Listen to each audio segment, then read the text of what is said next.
ይሄ አዲሱ ሁለተኛው ቅርንጫፋችን ነው።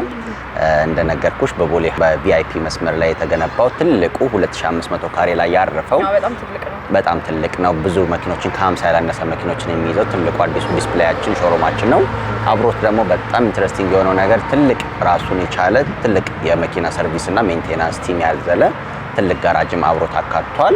በአዲሱ ዓመት እንግዲህ እንዳልኩሽ በሰፊ ስራ በተለያዩ አይነት አዳዲስ መኪኖች ለከስተመሮቻችን ይዘን ቀርበናል ማለት ነው። እንግዲህ አይ ሆፕ ጥሩ ነገሮችን ያገኛሉ ከስተመሮቻችን በአዲስ ዓመት ብለን እናስባለን። በፔትሮል የሚሰሩ መኪኖች አሉ፣ ኤሌክትሪክ መኪኖችም አሉ፣ ሃይብሪድ ፕለጊን እያልን ብዙ አይነት የመኪና አማራጮችን እዚህኛው ሾሩም ላይ ይገኛሉ።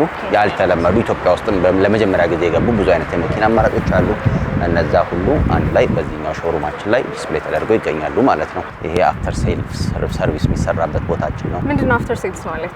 አፍተር ሴልስ ሰርቪስ ማለት ማንኛውም ደንበኞቻችን ከኛ መኪና ለሚገዙት ዋስትና በመስጠትም ለሚገጥማቸው ማንኛውም የመኪና እክልም ይሁን መበላሸቶችን እኛ ኃላፊነት ወስደን መኪኖቹን እየጠገንን ወይ አስተካክለን ለሚገጥማቸው አይነት ችግሮች መፍትሄ እንሰጣቸዋለን ማለት ነው። አዲሱ ቅርንጫፋችንን ከቦሌ ኤርፖርት በጀርባ በኩል በሚወስደው አዲሱ ቪአይፒ ስፓልት ላይ እንገኛለን። በዛ መጥተው ደንበኞቻችን የሚፈልጉትን መኪና የሚፈልጉትን ሰርቪስ እንዲያገኙ መጎብኘት ይችላሉ። በሚገባ ጥሪያችንን እናቀርባለን። ቴንክ ዩ ሶ ማች። አመሰግናለሁ።